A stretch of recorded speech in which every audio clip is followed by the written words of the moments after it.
Join us now for Education Matters, a weekly look at the real people and real stories in education across North Carolina. Welcome to Education Matters, presented by the Public School Forum of North Carolina. I'm Keith Poston. Satana DeBerry campaigned to become Durham County's next district attorney, advocating for reforms in the criminal justice system, including how students are treated. She's now one of several new district attorneys and sheriffs elected in November in North Carolina and across the U.S. who believe overzealous policing and prosecution has exacerbated a school-to-prison pipeline that disproportionately affects poor and minority children. Her election and this debate comes at the same time there are calls for increased police and security presence at our schools in the wake of recent shootings. Can we do both? Protect children and also make sure all students are treated fairly? We're going to explore that on today's show. Before we tackle our main topics, we open with headlines. Our quick scan of education headlines across North Carolina and the U.S. The federal government has closed a civil rights investigation of Wake County Public Schools. The investigation stemmed from a 2010 complaint filed by the state NAACP and several other groups accusing the Wake school system of discrimination because black students are suspended at such high rates compared to their share of the student population. School Board Chair Monica Johnson Hostler said the U.S. Department of Education's Office of Civil Rights recognized the work already underway, including policy changes that have resulted in steep declines in the number of suspensions.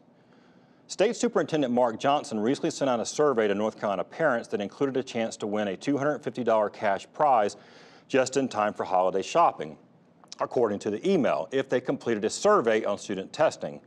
A spokesman said the prize will be paid by Superintendent Johnson personally and that it has already generated thousands of responses. Some critics suggested the email message with the survey was rather slanted and felt more like a publicity stunt than an actual tool to get feedback. Finally, a study of Denver Public Schools program that invests more in low-performing schools suggests the strategy may be working. The study, published by the Center for American Progress, compared literacy and math test scores at students at Denver schools that got extra funding with the scores of students at other schools across Colorado that did not, and found higher academic gains in the targeted schools. The additional funds were used to provide extra support for students, more time for teachers, and more training for both teachers and principals. Remember, you can visit the Public School Forum's website at ncforum.org, click Education Matters, and read more about each of these headlines as well as all the other topics we cover each week. As I said at the top of the show, today we are focusing on what has been called a school-to-prison pipeline.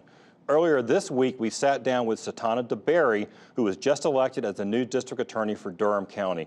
Part of her campaign called for changes in how the criminal justice system and schools interact. Take a look.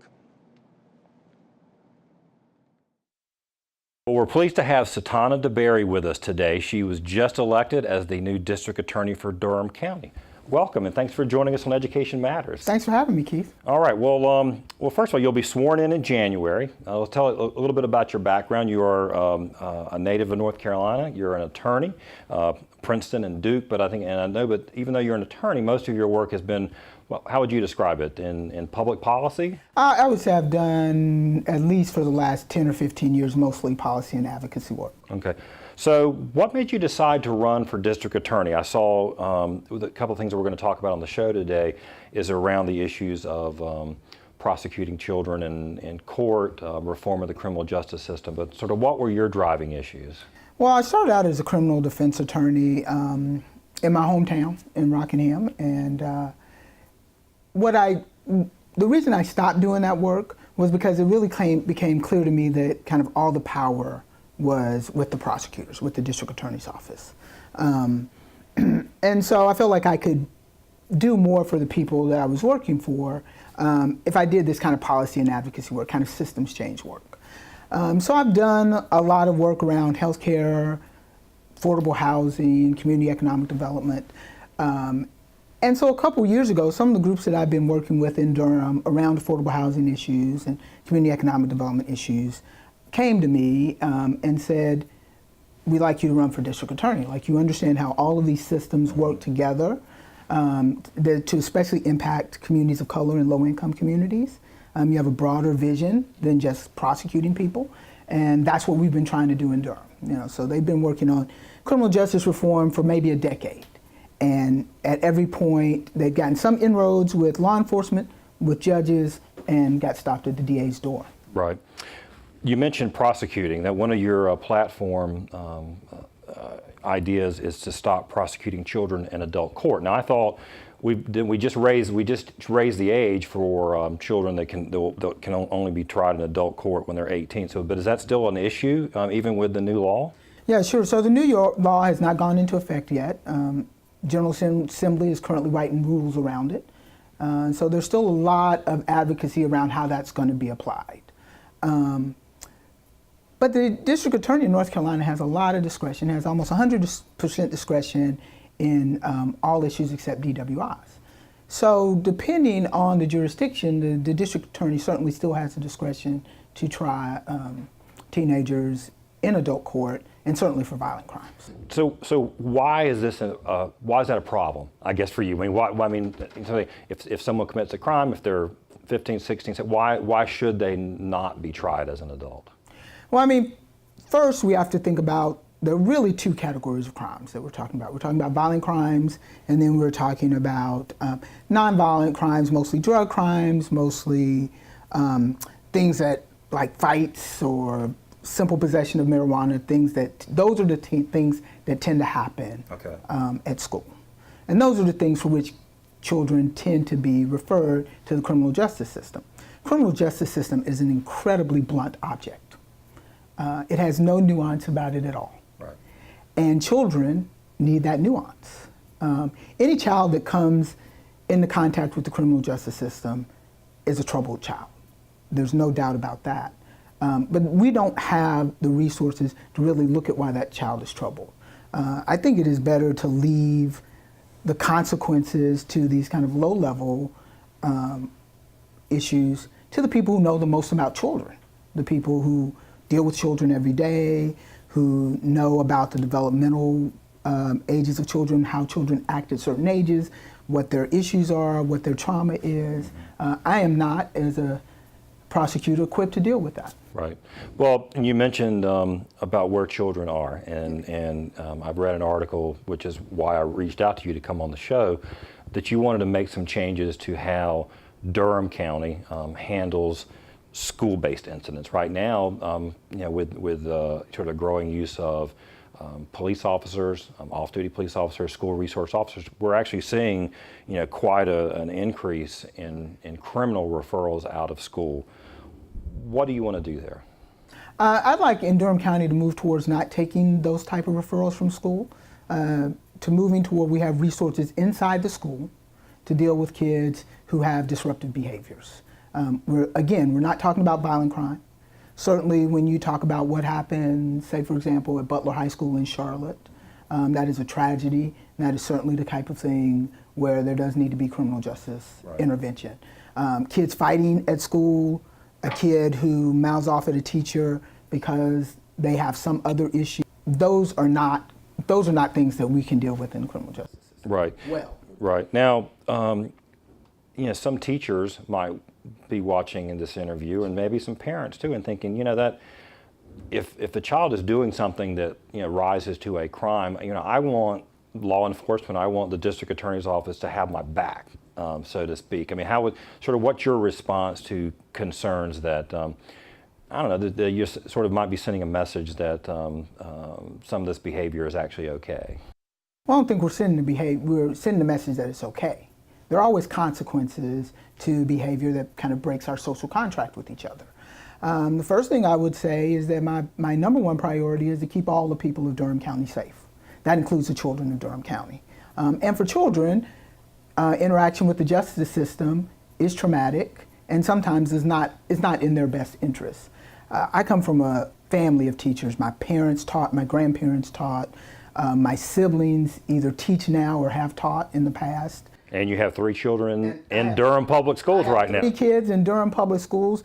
So my parents taught in public schools, my siblings teach in public schools. So this is a really important issue to me. As a parent, as somebody who lives in this community, the waste of human capital when we send kids to the criminal justice system, as opposed to dealing with their issues in school, it's inexcusable. That's not who we want to be in Durham County. Right. We want to keep every child safe, and we want every child to grow up to their potential. And sometimes that means intervention, and that means consequences. That doesn't have to be the criminal justice system that is that consequence. You are familiar with the term school to prison pipeline. I am very familiar with that term. Does that exist? Absolutely. What does that mean to you? I think what it means to me is that for black and brown children, we involve, for very minor things, we involve them with the criminal justice system early.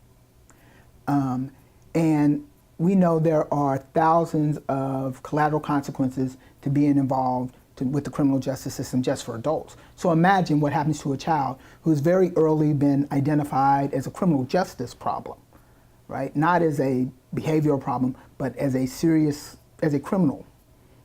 That child then, throughout their educational career, comes into more contact with law enforcement. They come into more contact with juvenile justice authorities. And kind of the best way to create an adult criminal is by creating a child criminal. Do you think we've exacerbated that with, look, we're concerned, everyone's concerned about school shootings and safety, but the zero tolerance policies, increasing use of law enforcement, I mean, have we made it worse?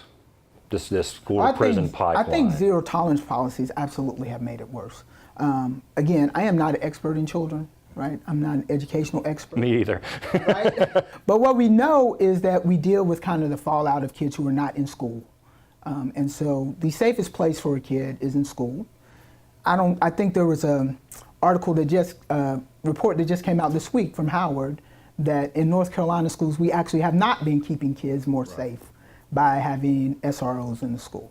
And so I think we, at least the district attorney's office, we're going to start to talk about these issues. Great. Well, we look forward to seeing what you do in Durham County. We're going to certainly follow this. It's a big policy issue for the country and for the state. But thanks for coming on and talking to us about it. We appreciate it. And good luck in your new role. Thank you. Thank you. Yeah, thanks again to DA-elect DeBerry for coming on. When we come back, we're going to be joined by the co-director of the Youth Justice Project, a nonprofit that focuses on equity and fairness in education and the juvenile justice system. Stick around. Each week in part by Paragon Bank, serving others, enriching lives.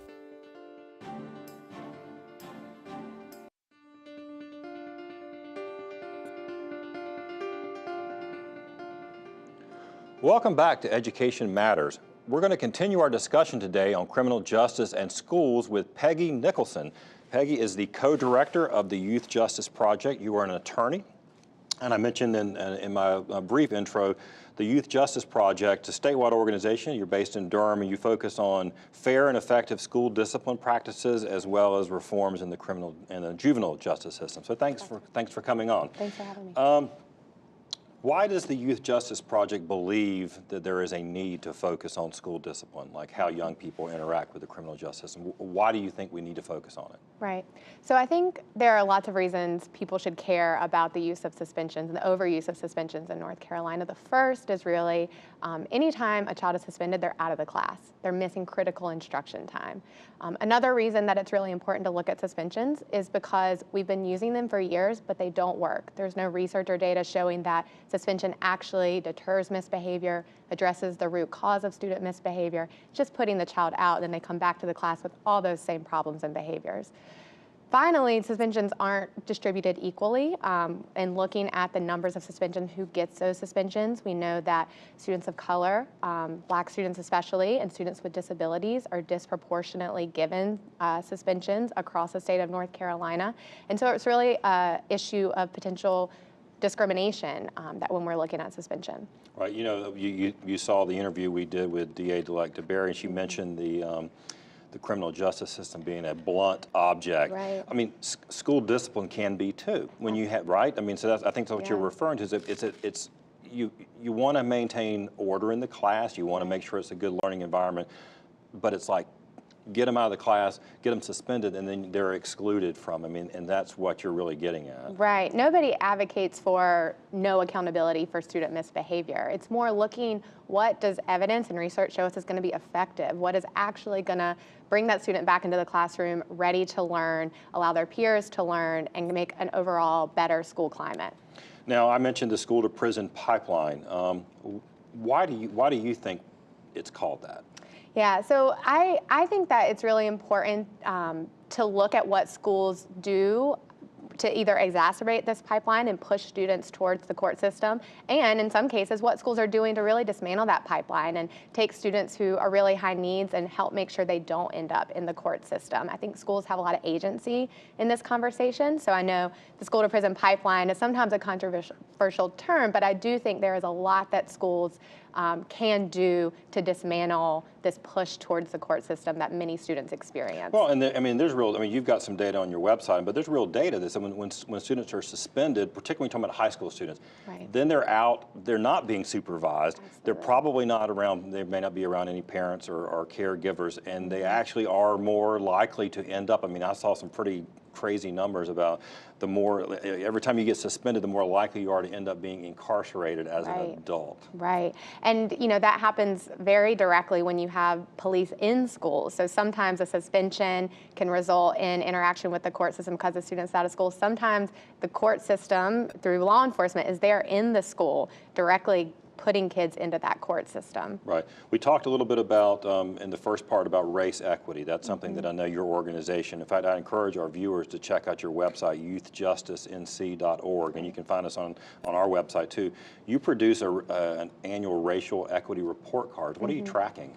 So there's lots of data available on schools, right? And often that data is presented to the public in kind of overall numbers for school. We give each school a grade. And our organization thought it was really important to break that data out by subgroups, look at how different racial groups are performing, because what may be an A school overall, really for Black students, is a C school. They're not getting the same opportunities, or they're experiencing higher levels of suspension. And so we wanted to make sure that information was out there as well, because that's an important conversation that schools and communities need to be having. Are all students getting the same education, the same discipline? And overall, our findings are they're not.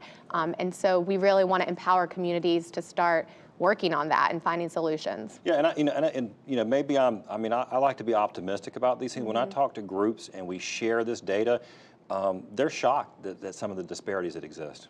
Yeah, it's because that data is not really easily available for the public. I will say that when we go and speak with groups, especially of parents of Black students, they're usually not shocked. I was going to say, when I talk to the groups and share like that, Black students are suspended 40% more than white students, often for the same offenses. Right.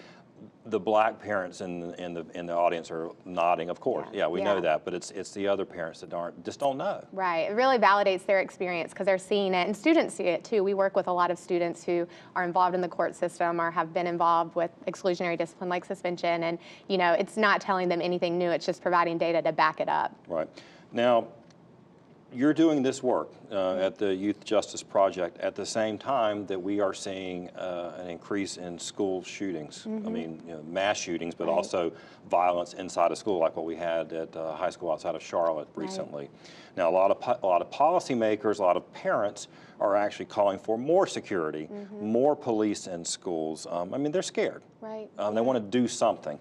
So I'm going to ask you more or less the same question that I asked DA-elect DeBerry. How would you respond to those who say we actually need to be tougher? Yeah. That we don't need to sort of step back from enforcement.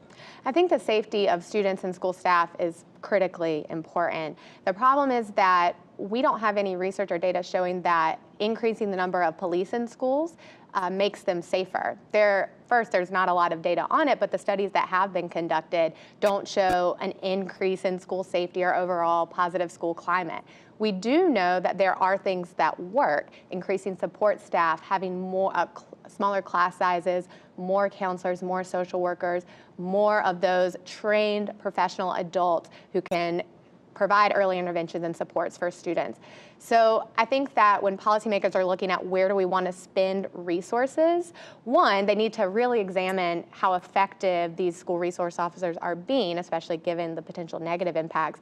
And two, until we know that they're actually effective, put our money into the things we know works. It's all about what is going to actually have a positive impact on school safety. So I think when we're talking about school safety, we really have to question some of the assumptions we've been making. Well, speaking of things that are working, you told me that your group is working with some school districts on what you're calling school justice partnerships. Right. So tell me a little bit about that. So that's a really exciting initiative that is really kind of community driven. So it started in Georgia with a juvenile court judge who saw these cases coming into his courtroom that shouldn't be there. And so he was dismissing them, but eventually he said, I want to pull everyone together all at the same table, law enforcement, school folks, community service providers, and figure out how we can reduce school-based referrals. And they came up with an agreement that really did three things. One, it reduced, it really set clear guidelines for what types of offenses school resource officers should be involved in, and took minor offenses kind of off the table as criminal offenses. It also provided lots of training for different folks, and also data collection and monitoring of the SRO program. And they had great results. They significantly reduced juvenile court complaints coming out of school. They didn't see any negative impacts on academic achievement or overall school safety. And that model was then picked up by some North Carolina districts in New Hanover and Charlotte-Mecklenburg, and they saw similar success. And so now, statewide in North Carolina, judges are really being encouraged to do that same kind of community convening in their local district, bring people to the table and see what their community can do to reduce the school-based offenses. So just quick last word. I mean, so what would you want viewers to take away? I mean, there are other ways to, I guess, another way to do it. Yeah, there are lots of collaborative, individualized ways that at a local level you can look at school-based offenses. I think Attorney DeBerry is going to hopefully be doing that work in Durham soon. Great. Well, look, thanks so much for being on the show today. I think it's an important topic, and we wanted to bring it to our viewers to sort of start another conversation. So thanks so much. Thank you. After the break, this week's final word.